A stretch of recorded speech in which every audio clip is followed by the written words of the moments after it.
और इन्होंने ये भी फैसला किया कि वो अपनी ज़िंदगी की सबसे जालिम मुलाकात अजालिया से करेंगे। लेकिन जैसे ही इन्हें ये याद आया कि आलिया नदीम की फुप्पो के कमरे में मिलने क्या करने गई है, तो इन्हें ये ठीक नहीं लगा। तो इन्होंने ये फैसला किया कि वो आलिया को सरदारों की बिल्डिंग के साथ जो बाहर के मेहमानों के लिए बनाए हुए रूम थे वहाँ बुलाएंगे, जहाँ इन्होंने एक दफ़ा अपनी दोनों बहनों यानी नदीम की फुप्पो को बुलाया था। और ये सोचकर वो लड़खड़ाते हुए वॉशरूम से बाहर निकले और आहिस्ता आहिस्ता चलकर वो सहन में आ गए और चारपाई पर बैठ गए। तो चची पूछने लगी, क्या हुआ? तो चचा ने कहा, कुछ नहीं, बस उठते वक्त पाँव मुड़ गया था, अब ठीक है। और ये बात करके वो आलिया की तरफ देखने लगे।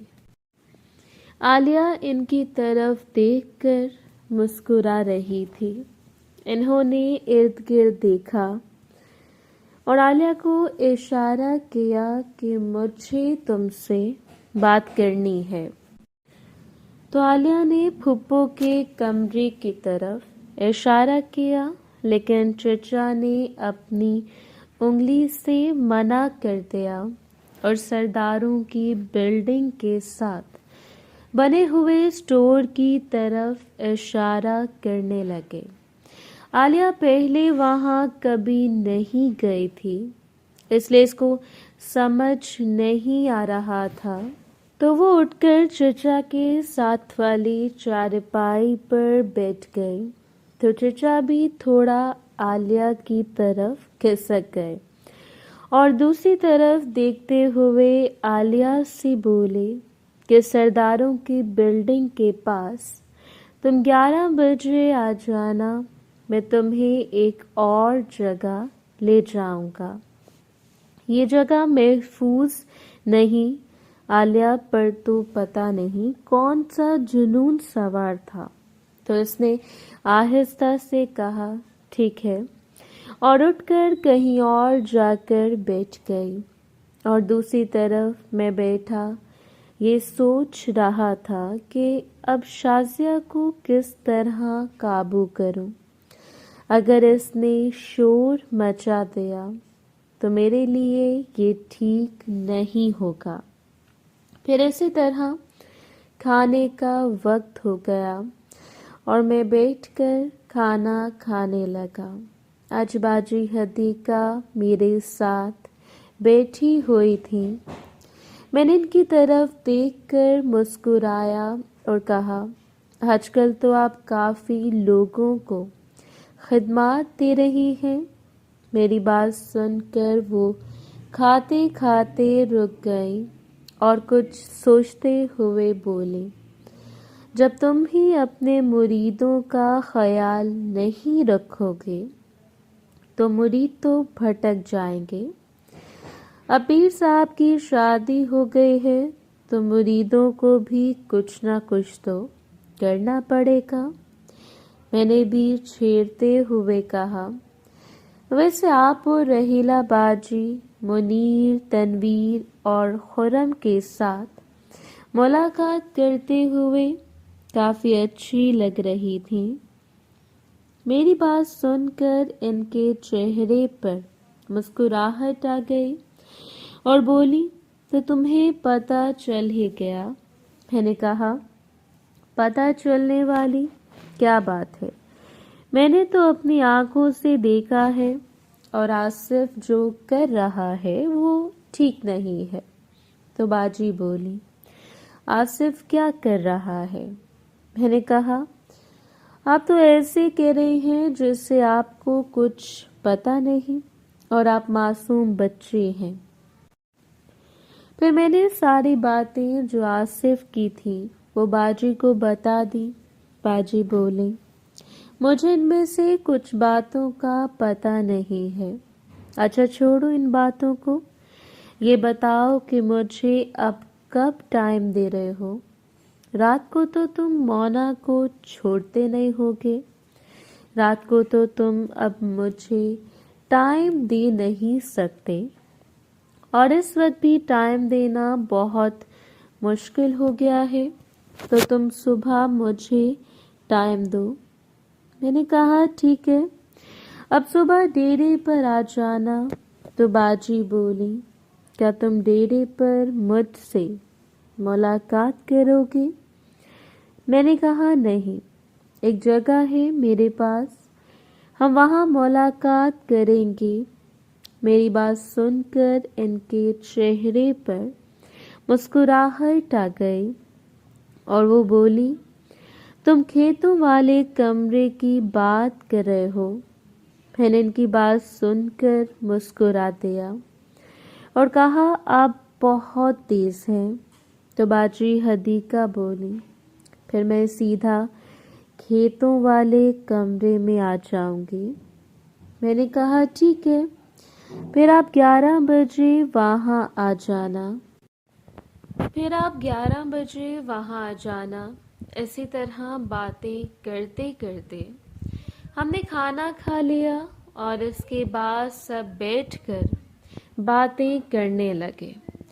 अचानक मेरी नज़र शाजिया पर पड़ी, जो वॉशरूम की तरफ से आ रही थी और इसने अपने सर को टॉवल से लपेटा था, जिसका मतलब था कि वो नहा कर आ रही है। इसे देखते साथ ही मेरे दिमाग की बत्ती चली और मैं सोचने लगा, ये इस वक्त क्यों नहा कर आ रही है। और मेरे देखते देखते वो अपने कमरे में चले गए। मैंने जल्दी से उस्मा को बुलाया और उस्मा को सारी बात बताई। तो उस्मा बोली, भाई हो सकता है आज इसकी राशिद के साथ मुलाकात हो। मैंने कहा, लेकिन आज तो मैंने इसको सबक सिखाना था। तो उस्मा बोली, भाई अब क्या करना है। मैंने कहा, अगर मैं इसके कमरे में गया और ऊपर से राशिद आ गया तो ये ठीक नहीं होगा। उस्मा बोली, भाई ऐसा भी तो हो सकता है, जैसा हम सोच रहे हैं ऐसा कुछ हो ही ना। मैंने कहा, फिर तुम ऐसा करना कि तुम इस पर नज़र रखना। उस्मा बोली, मैं कैसे नज़र रखूंगी, मैं तो खाला के साथ इनके कमरे में होंगी। मैंने कहा, तुम थोड़ी थोड़ी देर बाद निकल कर देखते ही रहना। जैसे ही मैं मोना को सुला कर आऊँगा तो मैं तुम्हारे कमरे में आऊँगा और तुमसे पूछ लूँगा राशिद आया है या नहीं।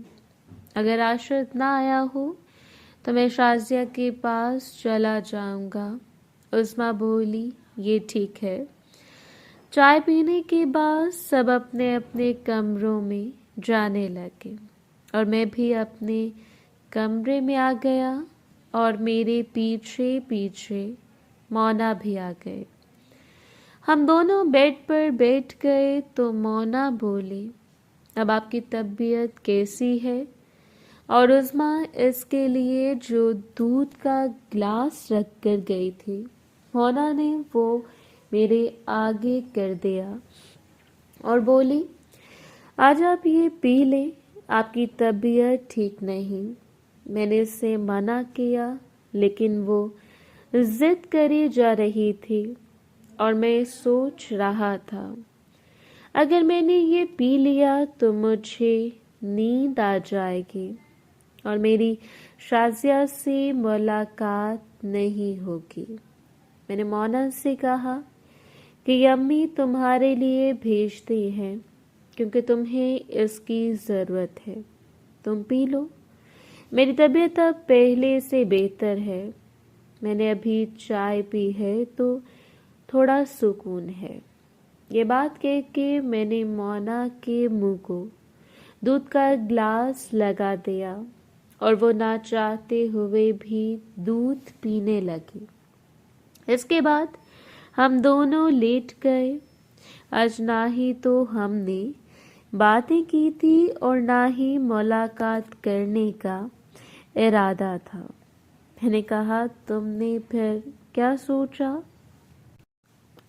मोना बोली, किस बारे में?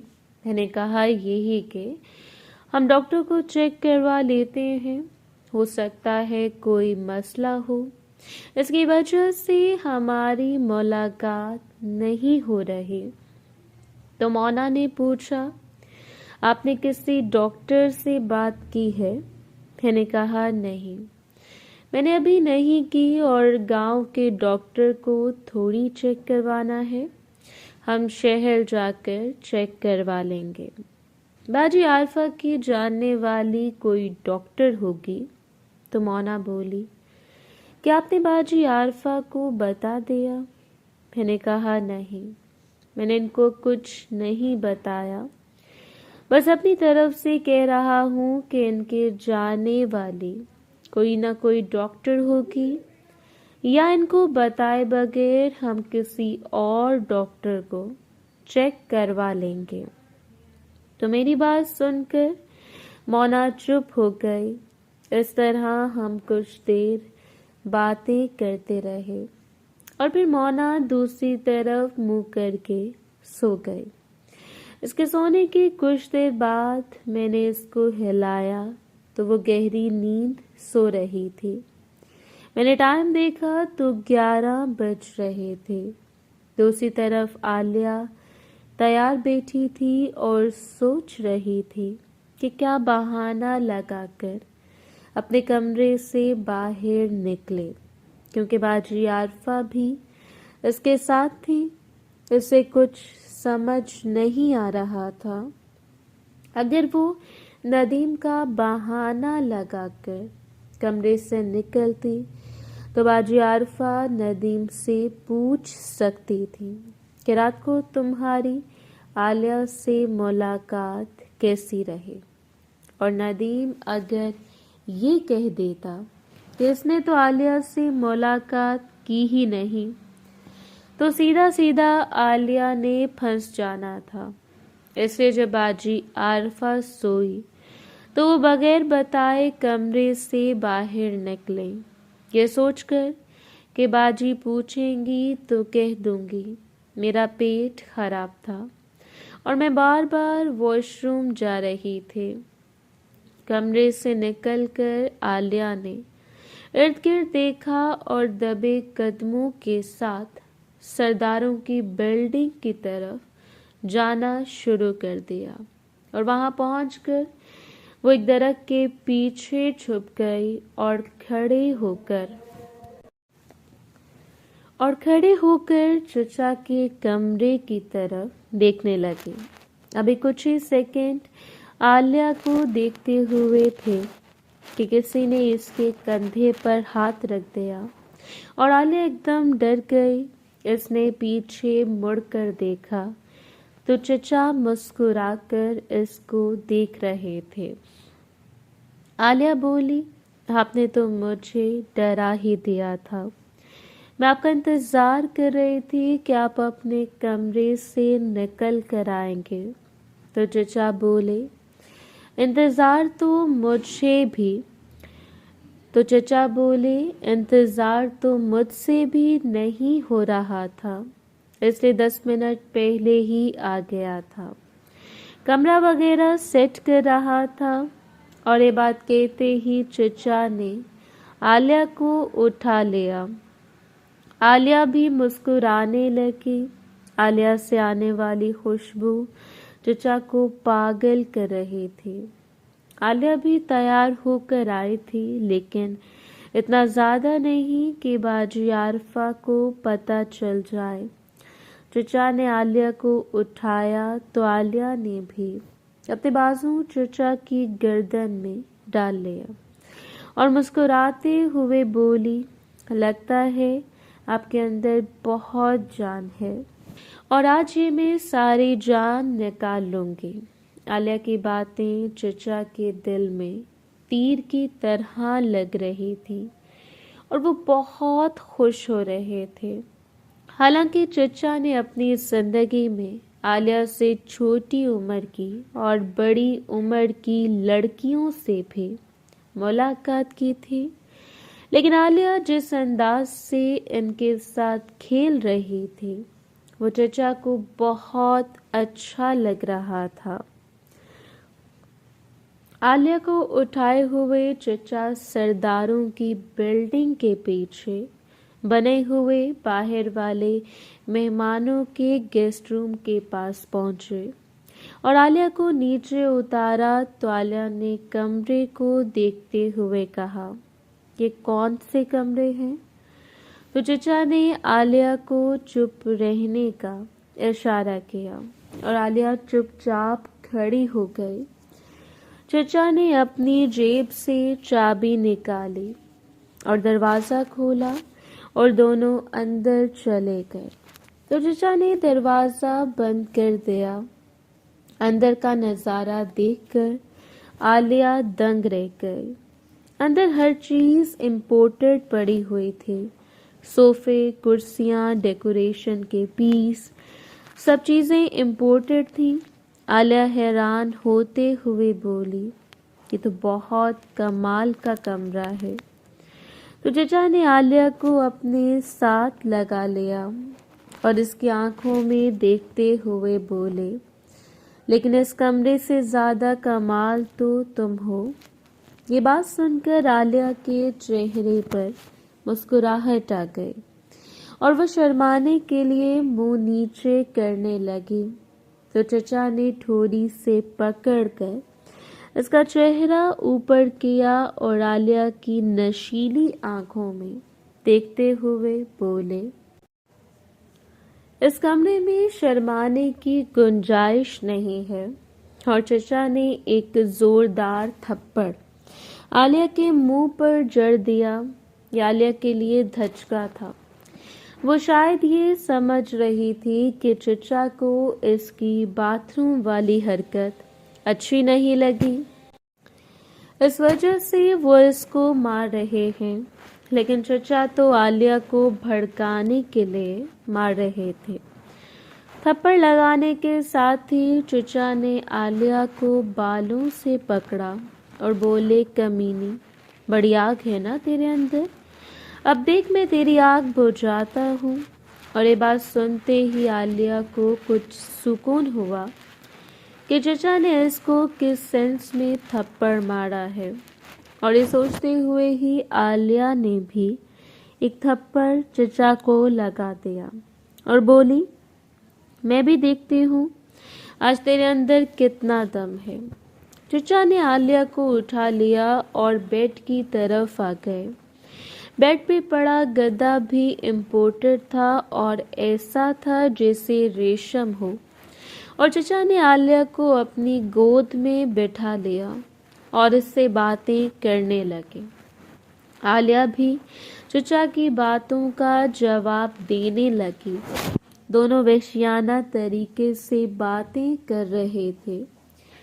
चचा ने आने से पहले अपनी सबसे जदीद जड़ी बूटियों का पाउडर खाया था और साथ इन्होंने आधा गिलास बोतल भी पी थी, जिसका असर चचा पर होने लगा था और इनकी आंखों में लाल रंग दौड़ने लगा था।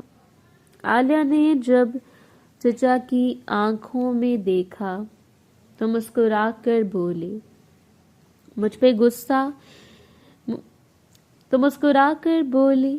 मुझे ये गुस्सा इन आंखों में नहीं चाहिए। और नीचे बैठकर चचा के दोस्त को देखकर कहने लगी, मुझे ये गुस्सा इधर चाहिए। और ये कहते साथ ही वो चचा के दोस्त से बातें करने लगी। जैसे ही इसने बातें शुरू की तो चचा को ऐसा महसूस हुआ जैसे कोई इनके दोस्त को आज खा ही जाएगा।